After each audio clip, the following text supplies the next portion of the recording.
Hello guys, welcome back to the channel. Welcome to today's video. Hope you're all doing really well. I am about to wrap my kids' Christmas presents and I need some company. So I thought as I'm wrapping them, we can do a little bit of a Q&A and I don't get too bored and lose my mind entirely. I got asked a few questions over on Instagram and I actually wanted to just answer them very honestly on here rather than on Instagram as much, because I feel like you can't elaborate on Instagram very much. It has to be a very short, snappy answer. And I feel like sometimes things need a bit of a longer answer. So here we are. Also, if you're interested in knowing exactly what I've got the kids for Christmas, in my last vlog, I showed every single thing. And in the previous vlog to that, I showed everything that I'm getting them in their stockings. Because I love to know what everyone is getting their kids for Christmas. I'm gonna re-angle you and we're gonna start off with the main question that I got asked, which is the question we all just want to ask each other because we're all just obsessed with knowing if it's just our kids that don't sleep. And the answer is no,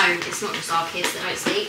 None of our kids sleep apparently. So first up, let's start off with my 4-year-old. He is better than he was at one point. He's not having as many night terrors. And he's not like waking up complaining of leg pain as much anymore, which he was doing every single night for a very long time. He has quite a lot of bad growing pains quite a lot of the time, and it's just a lot. In the night, you just cannot console him when he's got those. Also, being on his magnesium supplement, like the really absorbable magnesium supplement that he's been on since summer, and they've definitely helped. But what I would say is he also comes into our bedroom every single night. Like, he goes to sleep in his room and then he comes into our bedroom probably like anywhere between 11 and 2 in the morning. Like, I can't actually pinpoint it. He doesn't wake us up necessarily unless he needs a wee, is ill, has that leg pain, or has a night terror, or is too hot, or any of the above. But like on a general healthy good night, or wets the bed, that's another thing. Sorry, George. On a general night, he doesn't like wake us up too much, which is a lot better than it used to be. And also my daughter, Hallie, is in her own bedroom and about 80% of the time doesn't wake up in the night anymore, which is oh my gosh, an absolute game changer for sleep, let me tell you. She does, however, wake up at about 5 in the morning, and I always have to like run into her bedroom to make sure that she's not then gonna wake up George, because as soon as he wakes up, if he's tired and hasn't had enough sleep, he is not fun to be around first thing in the morning at all. But bedtimes generally are quite nice at the moment. Like, it takes a little while, but George isn't trying to like fight with us to get out of bed all the time and like really running around his room. Like, he seems to be worn out throughout the day and actually want to be in bed and laying with us and be read a story and like cuddled and scratched his back and stuff, and we lay with him until he falls asleep. And to be honest, I quite like it. Like, that in comparison to what we used to do with him, that was a nightmare. Like, we would have to be like wrestling him in and out of bed, in and out of bed. Like, he would just not want to be in that room. He just wanted to run around the house screaming, but he was exhausted and really tired, and it was just like, I just don't know how we did that, to be honest. And Hallie is actually pretty good at bedtime. Like, if she's the perfect amount of tired, she'll just lay down and not sleep. She's never like that for naps, but at bedtime, she actually just goes down to sleep pretty well once you've popped her in her cot. If she's the perfect amount of tired. If she's too tired, nah. If she's not tired enough, nah. But when she's just the perfect amount of tired, we're all good. But if I've learned anything since becoming a mum, it's that every single thing is a phase. Like, good sleep phases, bad sleep phases. Good behavioural phases, bad behavioural phases. Teething, sickness, everything. Attitudes even. Like, everything genuinely is a phase. And it's probably the most annoying and truthful phrase of parenting, isn't it? But it just is the truth. Everything does pass, the good and the bad, and I think we just have to battle our way through the bad to get to the good, to then know that that's not going to last either. One question and one present done. The next question was, are you still considering moving house? And the answer is yes. We definitely are, but I would just say that it's actually harder than I thought it was going to be while being self-employed. Where I'm not employed at the moment, they don't really have like something to go off of, like a paycheck or whatever, just to say like, you are definitely going to earn this amount of money every single month, etc, etc. When it comes to being self-employed, they do a different kind of calculation and it's not that straightforward. So you can essentially borrow less as a self-employed person than if you were employed earning the same amount of money. We have also looked at a couple of houses. Like, we are kind of actively looking, but we don't want to just move to a slight upgrade. Like, we want to actually move to the house that we want to live in for the next like 20 years, for the kids to grow up in and like leave home from. Like, this is the house. Like, and by the way, our dream house, like, won't be, it's not extravagant. Like, we don't need a lot at all. Like, we quite like the house that we live in, but it doesn't have a drive, and that is a big thing when you've got kids. We have to park away from our house, and it is a bit of a walk. And when you've got bags, dogs, kids, like all the bags that I have to leave the house with, a buggy, like all of that stuff, it's just a trek, and I just don't like it. It stresses me out, and I would really, really, really, really like a drive. And we're in an area that isn't actually too expensive. It's not unattainable. Like, we don't live in London. It's not like that would be like £1 million. We live in a fairly affordable area, like relatively to the other areas around our area. So we could afford that. It's just the stress of moving and the cost of moving as well. Not just the amount of money that a house it costs, but also the costs of like moving costs, solicitors' fees, stamp duty, because we're not first time buyers, like we have to pay stamp duty. You know, all of those things, like they add up very quickly. And we are relentless movers. Like we've moved every year or 2 years since we have been homeowners. It's insane. We moved into our first house in 2018. Then in 2020, I think, yeah, 2020, end of 2020, we moved again to a military house, so like an armed forces house, and we lived in there while we rented our house out. Then in 2021, I moved back into that house while Ash was on deployment, and our tenants had been chucked out because they were not looking after our house particularly well. I won't say what they were doing in the house, but it was illegal. Let's see how bad my wrapping skills are, by the way. Then in 2022, we moved here. So we've moved 1, 2, 3, 4 times in the space of what, 6 years? Or not even that. Is it 6 years? Yeah, 6 years. So we've moved 4 times in 6 years. Like, come on, it's a lot, especially with kids. Like, with 1 newborn, it's doable. With 1 toddler, it's less doable. With 2 kids, oh, yeah. I mean, to be fair, every time we've ever moved, it's been properly relocating across the country. So it wouldn't be that, because we're going to stay in this town, like absolutely, because we're applying for schools, like we like the area, we can afford the area, all that kind of stuff. So we definitely are staying put, but it's just, I just want the drive. I just want the drive, guys. I can't lie to you. I like our house. I just want the drive. It is such a first world problem, though. I'm not going to lie. So basically, long story short is, yes, we would like to move still, but we are unlikely to move anytime soon. I think probably in about 6 months we'll be in a position to be officially looking. But like I said, we definitely just don't want to move for the sake of it. We want it to be the right house. So yeah, that's sort of where we are with it, and we'll keep our eyes out if something amazing comes up, maybe. But if it's not gonna come up, then yeah, we'll keep our eyes out, but we're not like in a rush at all. We've got 3 bedrooms and we've got enough space for now. It's just we definitely, like, it's the space that we've got upstairs, for example. Like, Hallie's room is very small, so at some point we will look to make that bigger, like obviously in a different house, not in this house.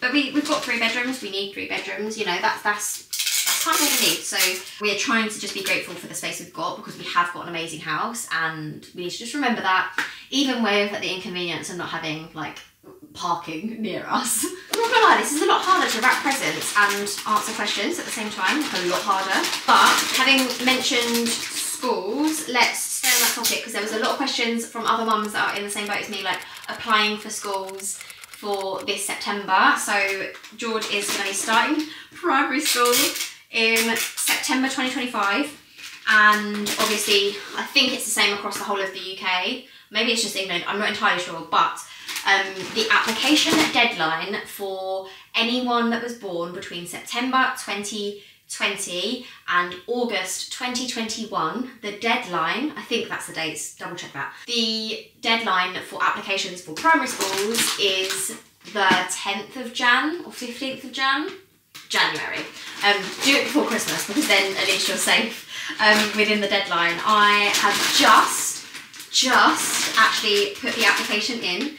We have decided on the schools that we would like George to go to. Like, to be honest, the first school, our first choice, like the best school in the area, like hands down, unless you go for like a private school, which we're not doing. However, it is slightly out of our catchment area and it's always oversubscribed. So we've put it as our first choice, but it's unlikely that we will get it. However, their sister school, we have also applied for as our second option, also out of catchment area, but they're always undersubscribed. So supposedly, a lot of the people in their school, like 30% of the people in the school live near where we live. So they do have like people coming from other areas to go to that school. Both of those schools I would be over the moon with George going to. The third school that we've put is the one in our catchment area, just because, just in case we don't get either of those two schools that we love, I don't want to just be dumped in a random school that we've never even visited, or worse, one that I have visited and didn't like, because there were plenty of those as well. I didn't dislike the one in our catchment area, I just much preferred the ones out of our catchment area.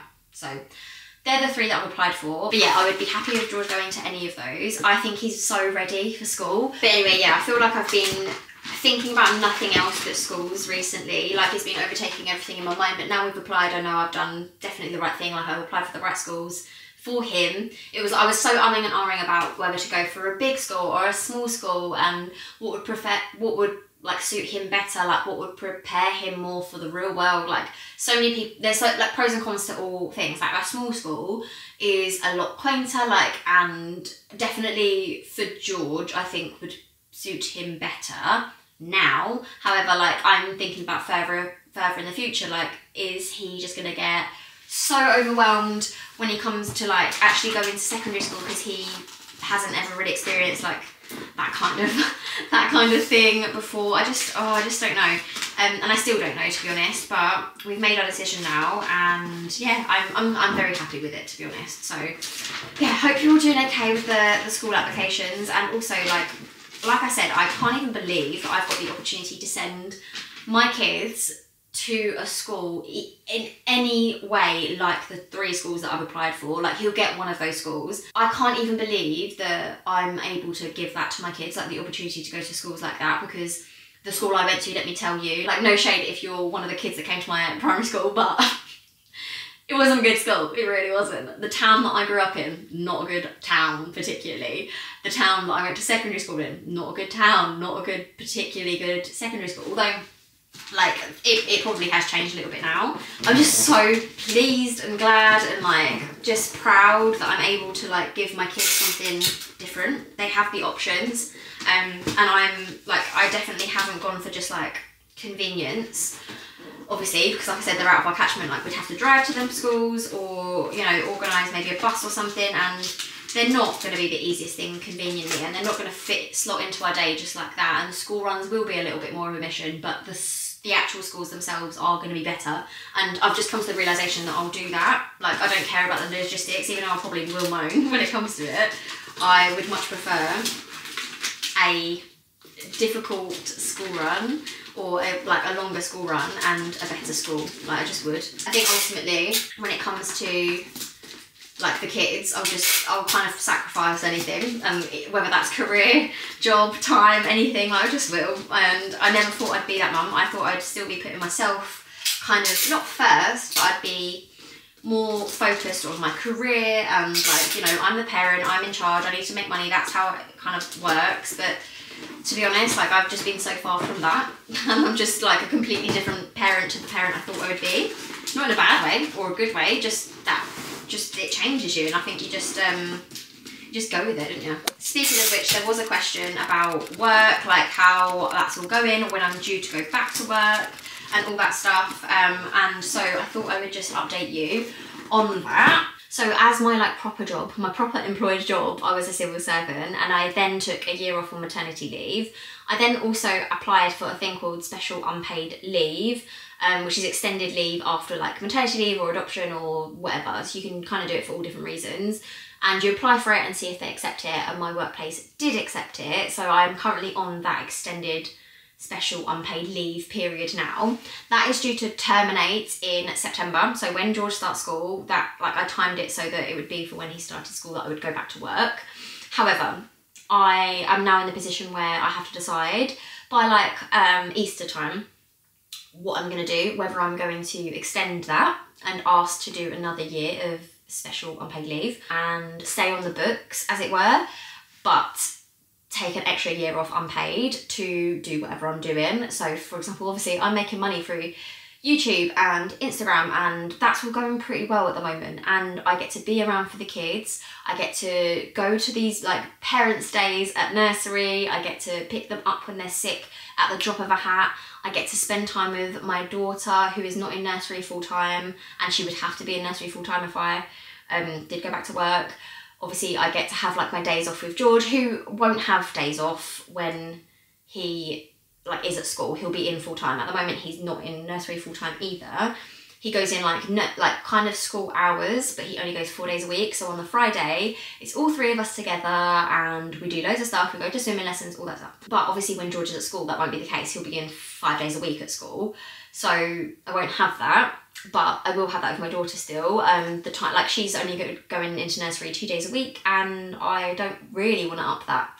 I have the choice, and the fact that I have the choice, like I didn't have that choice with George, so now I've got the choice. Like I'm choosing, you know, to have her in a little bit, because she gets so much out of nursery. Like she genuinely thrives so much, and she's come on so well since she started nursery, like generally with like interactions, like bonds with other adults as well. Like she didn't have that before. She doesn't really, like, we don't really have like, we don't have many mates that have like other kids, other than obviously she's got her sibling George, but during the day, like it's really nice that she's got, you know, friends her own age, like babies and stuff to be around, and all that jazz. So yeah, I really like that she goes to nursery, but I really like that she only goes for 2 days, and I get to spend like the other 3, 4, 5 days, depending on how you look at it. Like obviously the weekends I would get with her if she had gone full time, but I wouldn't get any time with her solo ever.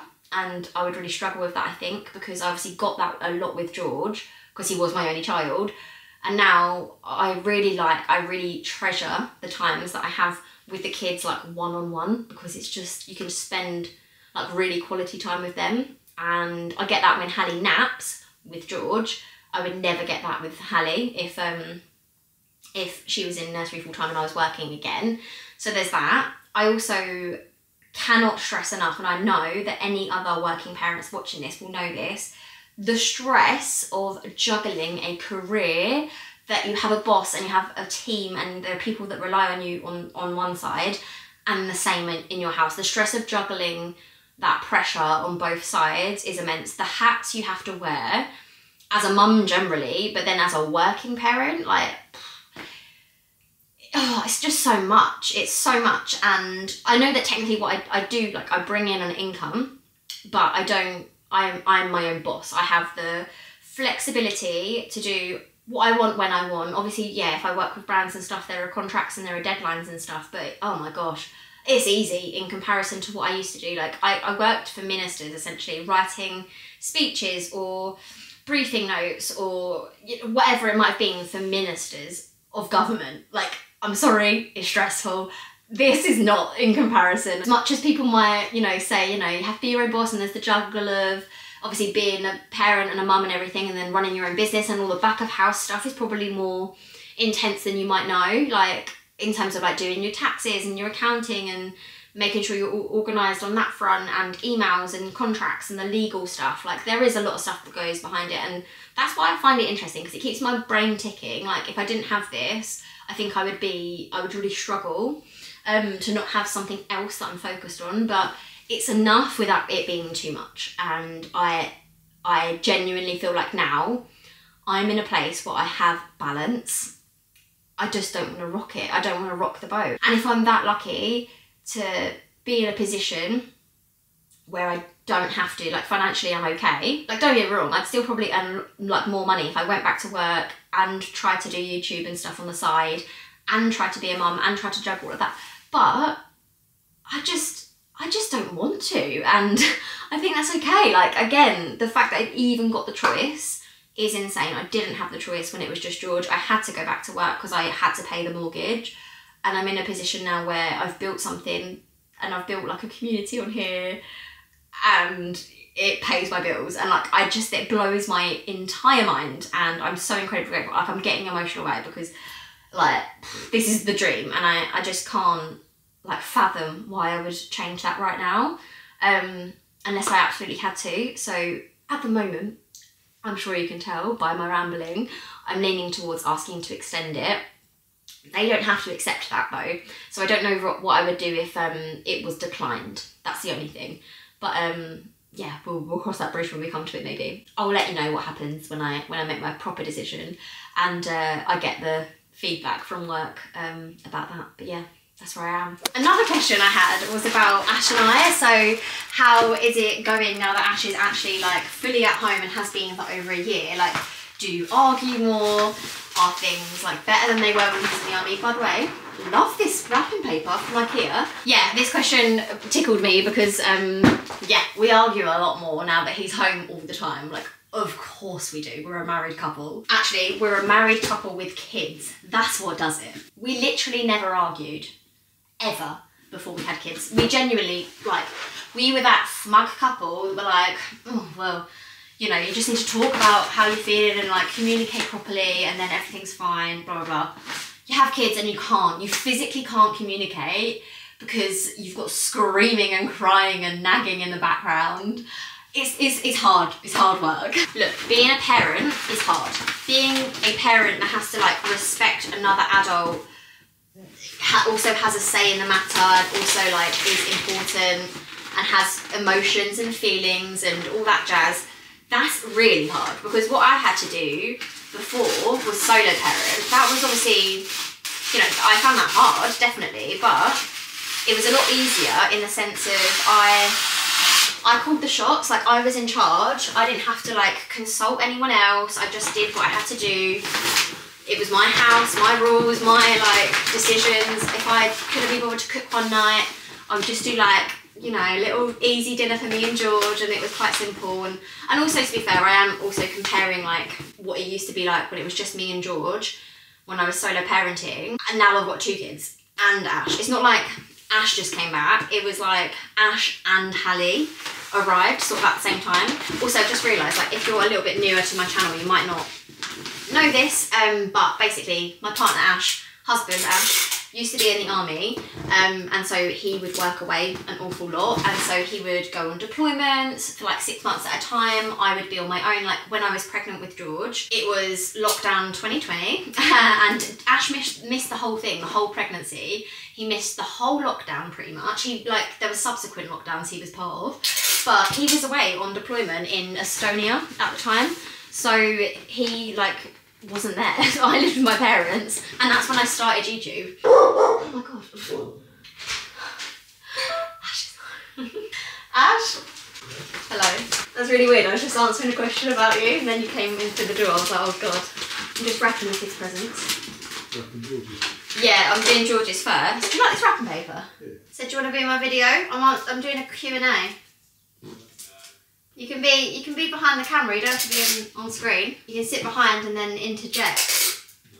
No. Okay. I feel like it. You don't feel like it? Have you ever felt like it? You caught me on a good day and not do it. Really? Then we can do it. Well, maybe. Then we'll do a video. What's that? Is that what That's a pizza takeaway set. Oh yeah, you probably haven't seen half these gifts.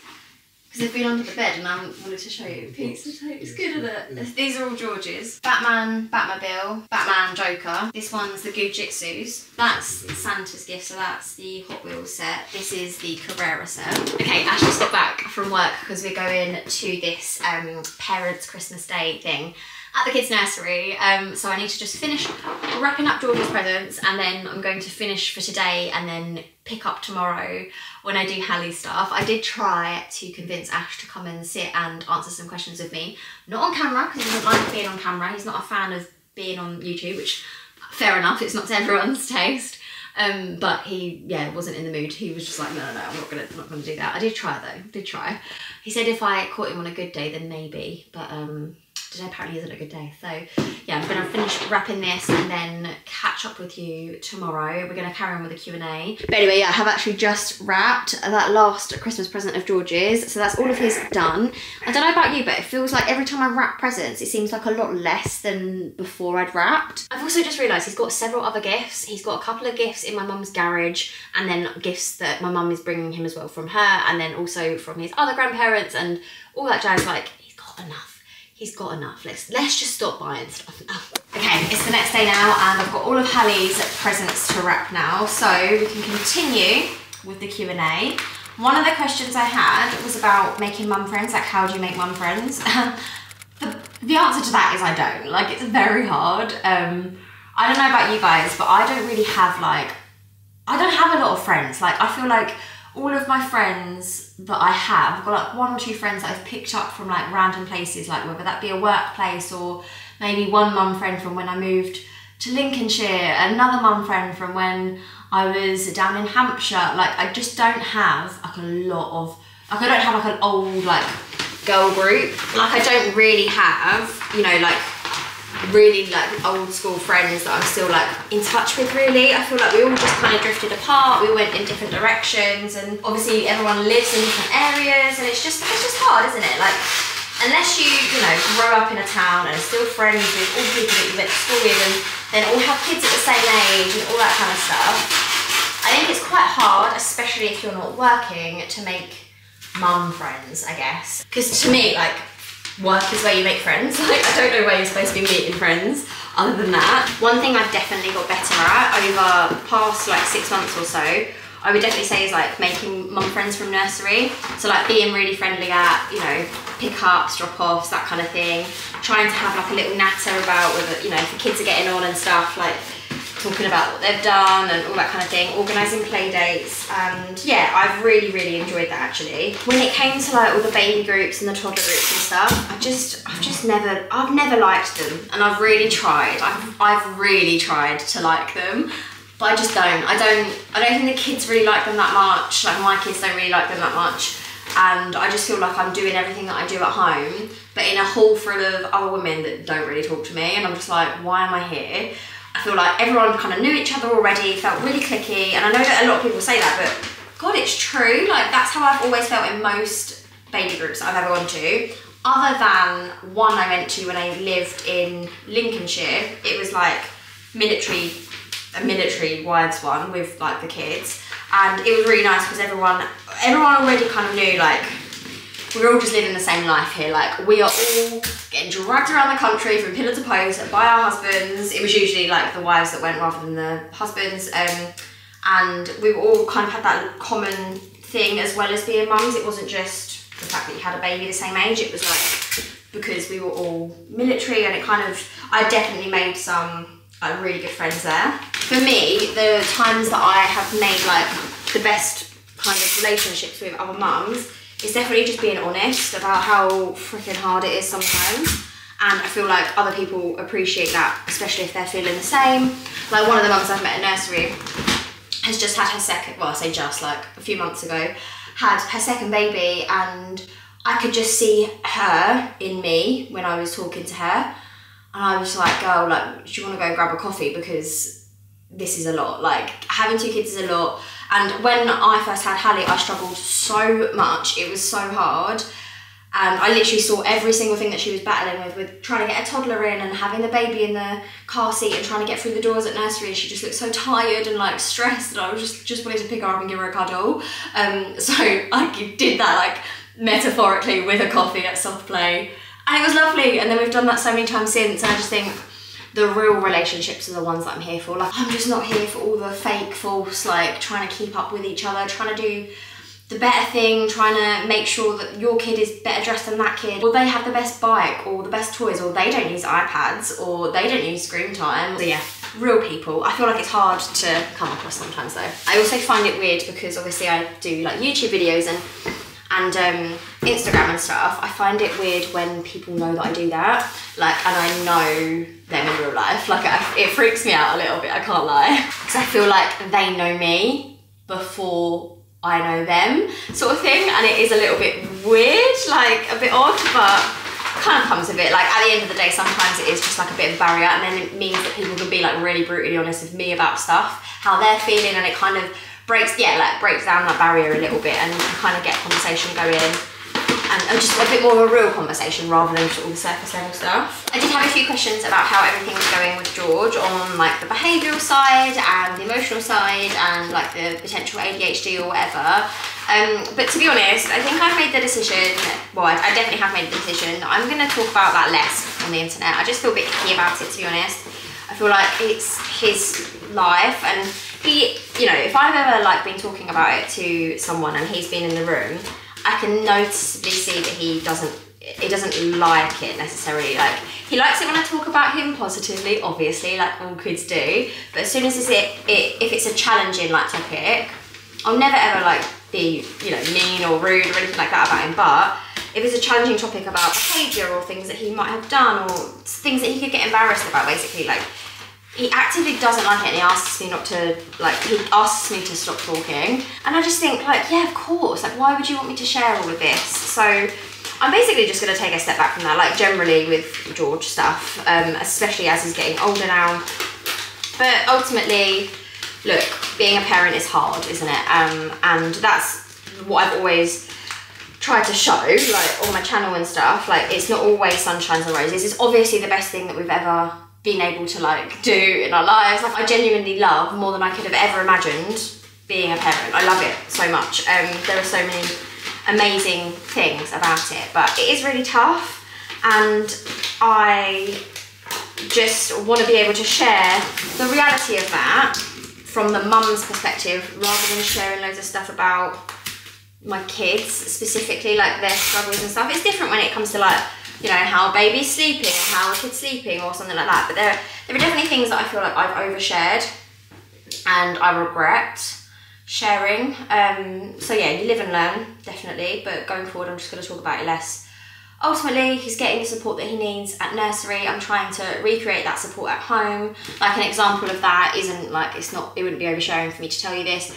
We do this thing called a pit stop at home now, where basically when he's feeling sad or angry, then he goes and has a little pit stop up in his room. We've made him this little den. I'll insert a little picture here. We've made him a little den upstairs where he's got sensory lights. It's basically just to like help him self-regulate. He's chose all the items in there to help him regulate, to help him concentrate on doing something, rather than taking out the emotion on particularly Hallie or me or his toys and stuff, like throwing things. We've had a lot of issues with that. So yeah, we just kind of go with that. And he has that at nursery. So having the same exact thing at home, the exact same printout, the exact same method at home is hopefully going to help him a little bit. And also when it comes to going to school and stuff, that's something that they do there as well. And all of the schools that I have like applied for George have the same sort of system in place, which I thought was a very nice touch, and it's very consistent. And I feel like everyone's so understanding of kids these days, like in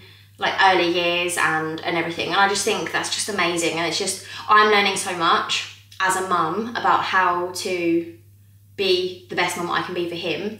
And the best mum that I can be for him is a different mum to the mum that I thought I would be. And that's fine. Like, and I feel like the best mum that I am going to be for George is not going to be the same mum that I'm going to be for Hallie. Like, there's such different characters, and like I just adapt basically, like based on them and what they need. And no one is perfect. We all make mistakes. He makes mistakes. I make mistakes. We're all human. But overall, I would say we're in an okay place. I feel like I am managing it better, which in turn leads him to manage it better. Do you know what I mean? Like, it kind of comes from me to make sure that I'm in a place where I'm actually like able to deal with the situation in the best way possible. But yeah, I'm gonna talk about it less and focus on it less, I guess. I don't think I like overdo it or anything, but yeah, it's just his personal life, and I just feel like it's not my place to just start sharing that with everyone. I love this next question. It is, how much have you spent on Christmas? And I feel like I have spoken about this a little bit already. I did do a Christmas budget at the beginning of December, or in November, I can't actually remember. I did do a budget video, and I've roughly stuck to the budget. I am not going overboard, although every time I wrap a present I think, this is a lot, this is a lot, this is a lot. We could have bought a lot less, but I feel like I'm very comfortable with what we've bought, and I feel like it's all going to get a lot of use. Some of the things that I've bought for George, I think, honestly, this is a load of rubbish, but he will love it and he will play with it. And I just feel like there's a balance as to like get him the gifts that you want to get him, but also get him the gifts that he's going to absolutely love and he's asked for. He got 3 gifts off of his like wish list, and then the rest were things that I have got him that I know he will like. I've actually got my budget spreadsheet up here, and my budget for the kids was £100 for George, £50 for Hallie, because a lot of her things are hand-me-downs, things that we already had that I'm just wrapping up. So £50 in total for her. And then £50 for joint presents, and then £50 for stockings. That was the budget. However, I've definitely not spent as much as that. So for George, I did go up to the £100 mark because a couple of the things he wanted were expensive. Although we did go second hand for a lot of his things, and if you wanted to see what they are, then click on the last video. But George, I spent £100 on. Hallie, I spent £44 on. And then for the joint presents, although I did buy £48 worth, £48 worth of stuff, I'm actually only gonna gift 2 of those items, so that's £20 worth of items at Christmas, because the other stuff I'm gonna keep back for Hallie's birthday, just because I thought it looked like it was too much, to be honest. I over purchased, and now I'm looking at it all thinking, no, like there's too much here. So I'm going to keep a couple of those things back for Hallie's birthday. Then there's going to be 2 joint items, so this and the thing I've just wrapped as well. A joint item, so that was £20, so we're up to £164, and then for the stockings, I spent £21 on George's and £23 or £22 on Hallie's. So in total, that's £203, I think, if I can do maths properly. £203 is what I spent on kids' presents. But like I said, a lot of the things that they've got are secondhand or from charity shops and from like second-hand places like Vinted or whatever. And a lot of Hallie's things are like hand-me-downs from George that she's just never seen before. So that's how we've been able to save money, and that is what I'm going to continue to do throughout the years, for as long as possible, really. I think, I know that like when they get to a certain age, that was so satisfying, did you see that? Like, I liked second-hand things growing up. I loved going to like thrift shops in London and stuff. I used to think it was the coolest thing ever. So I feel like maybe if you are brought up around like second-hand just being quite normal and thrifting and getting things on a budget and like all that, I just think, you know, it might not be weird and it might not be like frowned upon. In terms of for Ash, I spent £100 on him in the end. It was supposed to be less, but because I saved on stuff for the kids, we went for a £100 budget. I have got him, he won't see this because he never watches my videos, so he has got, I've already wrapped them all, otherwise I would have shown them to you. I wish I had actually, but I've wrapped them already. So he has got 3 gifts. He's got a cocktail shaker set. So it's like the set, the cocktail shaker, like all of the things that you would want, like tongs and like metal cocktail sticks and like, I don't know, muddler, like loads of stuff in this set, and it's like on a stand and you can put it up on the shelf. I'll clear some space for it.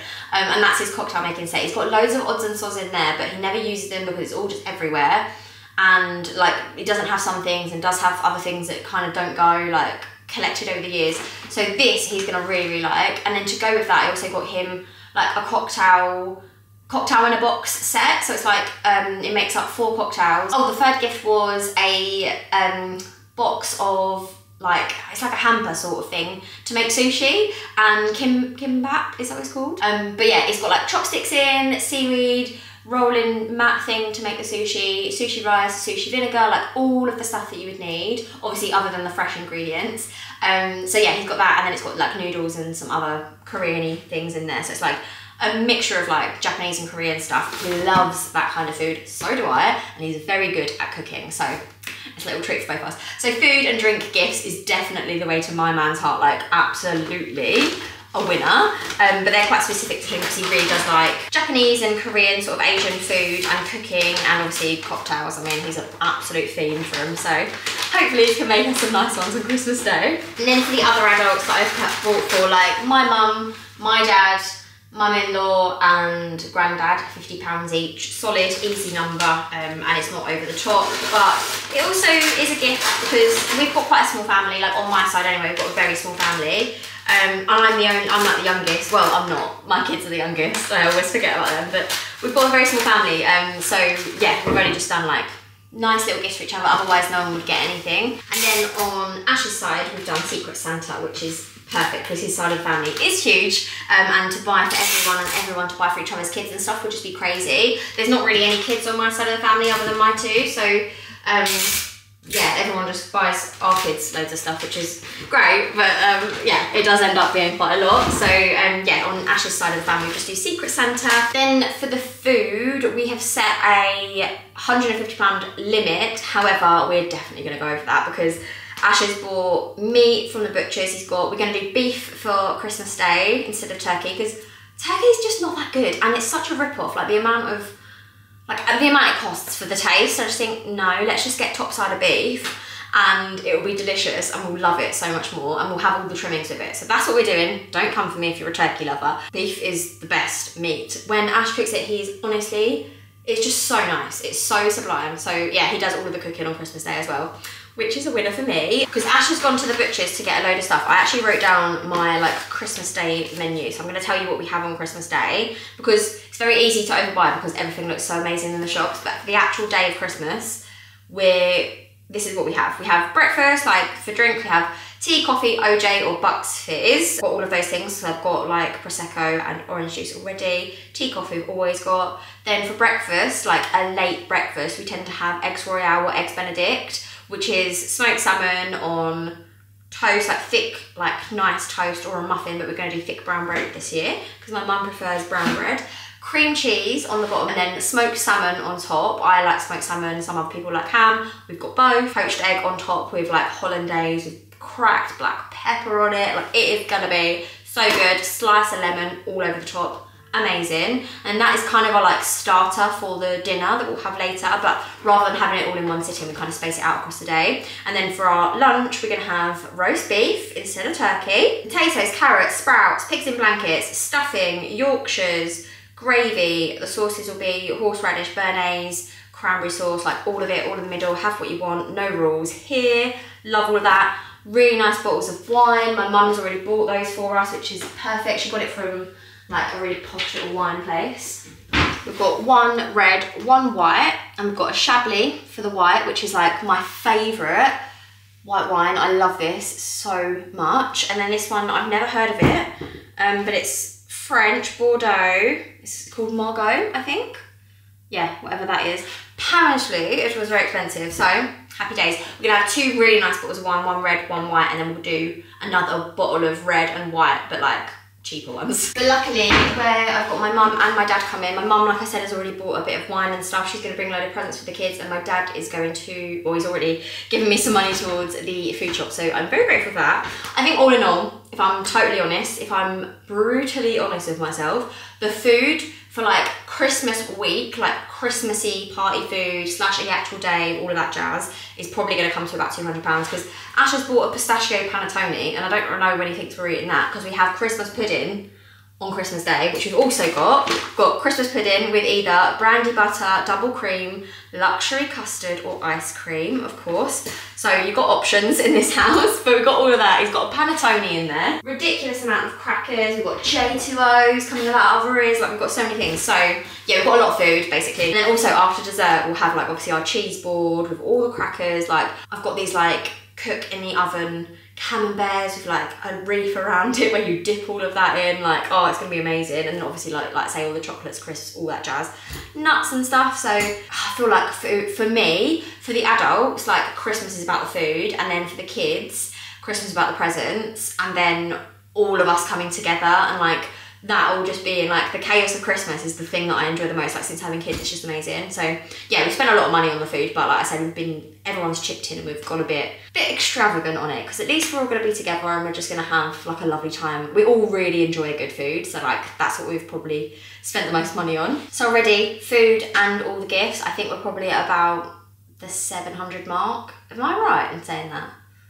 Maybe about 700, and then events and activities and stuff. It's the only other thing that we've spent money on.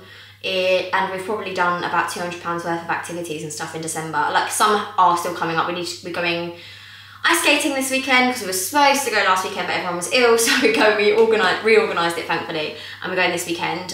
So yeah, we're going ice skating and doing some stuff. So some things are still to come, but in total our budget was £200 and we've definitely spent it. So yeah, Christmas is expensive. It's very expensive. We've probably spent about £900 on Christmas in total, activities, stockings, gifts for everyone. What I've realised is that wrapping presents and trying to talk to the camera is incredibly difficult. I don't know why I can't multitask. I'm supposed to be very good at that apparently, but not doing this. So I think what I'm gonna do is finish the video here, finish wrapping all my presents, stop procrastinating, and I'm gonna see you in the next one. I hope you all have a fabulous Christmas, guys. Merry Christmas from me. I will see you in the new year with my budget video. I'm very looking forward to doing my budget video for 2025, my annual budget video, get your finances in place and all that jazz. But for now, guys, I'm gonna love you and leave you, and I'll see you in the next one. Bye. You glue all the pieces back together. Yeah, you take all my wrongs and make them better. Yeah, you're making me wanna try forever. And I feel so free, oh my sweet baby.